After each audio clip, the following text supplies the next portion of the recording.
Hi, I'm Kristen, and today I'll be talking about contact related to ancestors, distant relatives, and heritage.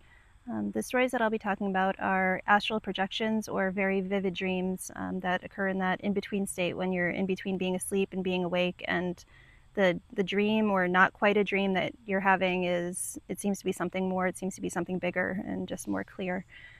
So in the first story that I have today, this occurred around the year 2010, give or take a year. And in the dream that I was having, or this astral projection, I was standing in this huge field full of tall grass. So the grass was a few feet high, and in the background of what I was looking at were these really tall, kind of like rocky gray mountains, and there were snow caps on them.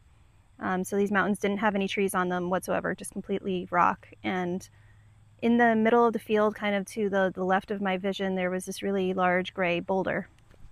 And so I, in my dream, I was just kind of like looking around. So I remember like looking out at this boulder and then kind of turning my gaze to the right and kind of looking along the mountain range and then looking back.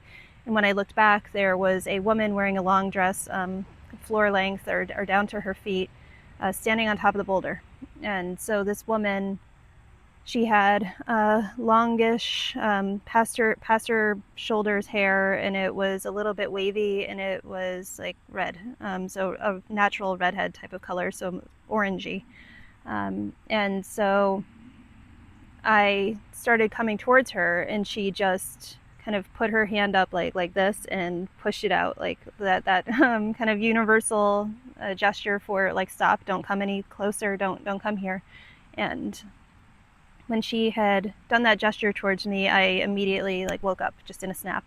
And I remember thinking, just like, that didn't feel like a dream at all. It felt like I could feel the wind on my skin. I felt the grass kind of like touching my hands and touching my arms as I put them down, and I could feel the grass touching my body. And I remember talking to my father and telling him like what a strange dream it was, and he was asking me for details of like, well, what did this woman look like again? And I told him, like, again, like the longish hair that was a natural redhead color. And he said, that sounds like my aunt. And so it's worth mentioning that my father was Scottish and Russian, and on the Scottish side of his family, one of his aunts had that kind of distinctive, traditionally Scottish hair. And I had never seen a picture of her. I'd never even heard of her up until that point, because my dad was a very quiet man for the most part, and he didn't typically talk about his family, but I just thought it was very interesting that it sounded like there was my great aunt coming through to kind of stand in front of me and stop me from going further. And it's funny that I was standing in this large field with tall grass in these mountains, because as I started to watch more NDE stories, or near-death experience stories, and read more of these NDE stories online, it seems that so many people, before they transition onto other places, other locations, they go to this field, and it seems like it's almost, yeah, just this in-between space where if you're leaving your body and you're about to go somewhere else, that you're going to go to this field first to meet a guide or to meet somebody, or just as a place that is this calm and peaceful before you go somewhere else and then come back to your body. And so in that particular instance, with hindsight, now knowing that so many people go here, I do feel like I probably did astral project, or I was out of body when that experience happened, and then I was kind of kicked back into myself physically. And then years and years passed, and then I ended up having kids, and so this happened a few years ago. The second story, I was having a dream while laying in my bedroom. And again, it was in that in-between state, like right before you're about to wake up in the morning. And I heard a little child entering into my room, and I could hear like tiny little footsteps. And this child, I heard very clearly, as if the child was actually in my space, like she was saying something about my daughter Audrey, except she said like Au-dray, and it sounded very like British or UK. It was fleeting, so I couldn't really capture like what specific accent it was, but it was definitely like that UK region type of accent. And so I woke up and fully expecting there to be a child that came out of nowhere that was in my home. And obviously when I woke up and I came out of that, there was nobody there. But that was kind of another standout experience that I've had in my life, where it was again somebody that seemed to be of my heritage that was coming into my space and meeting with me. And I did also think it was very strange that when I heard that little child saying Audrey, it sounded, the best way I could describe it was kind of old time. So it didn't sound like modern English, even from England or Scotland. It sounded like it was from the 1800s, or maybe even like the late 1700s. It was, yeah, very, very distinct and sounding like an old time type of voice. And then the last story that I have, it was another moment when I was right about to wake up. So this must have been right before 6 o'clock in the morning. And this occurred actually almost 2 years to the day from now. So this was in September 2023.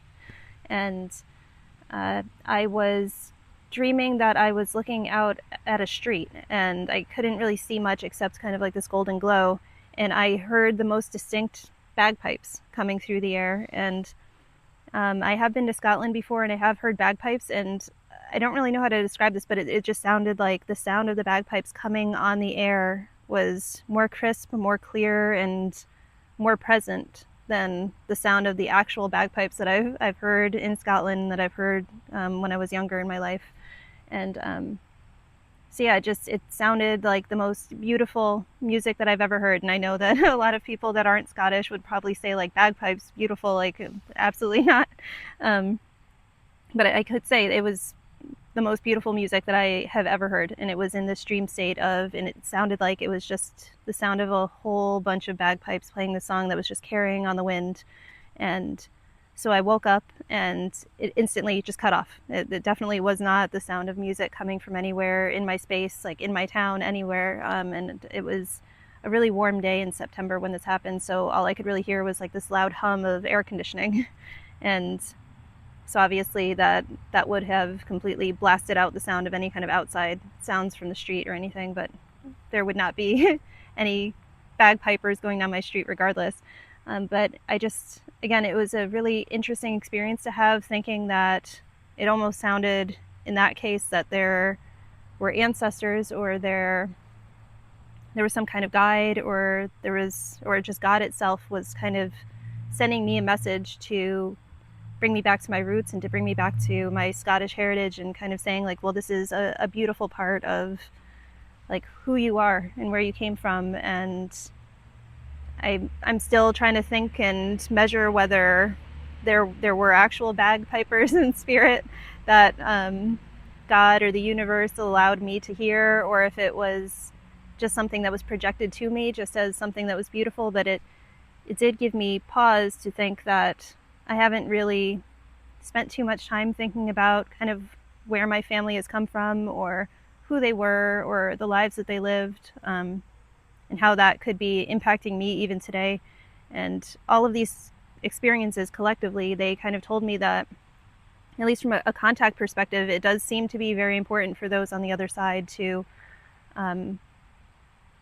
project messages or project meaning onto experiencers about where they've come from, and how important it is to not forget that they are not just this one incarnation, they are not just from this one place. There's many, many lines of family lines that go back, that kind of tie us all together into kind of what's going on today.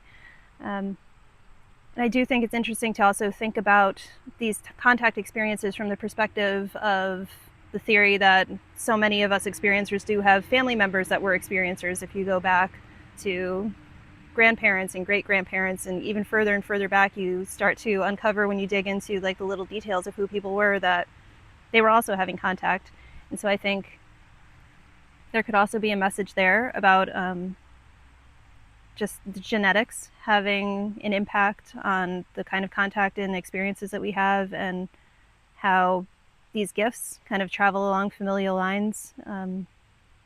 It's really interesting to think about, and kind of turn it over in your head about, well, why am I seeing this? Why was this important to be told to me? And what else can I learn from it? And it's now been years that I have been turning this over in my mind and trying to think of what the importance is and how much deeper I should start digging into my own family history, especially trying to kind of get nitty-gritty details to find out if my family members that were from 100, 200 years ago, if they were also having these types of things going on in their lives that are a little bit strange.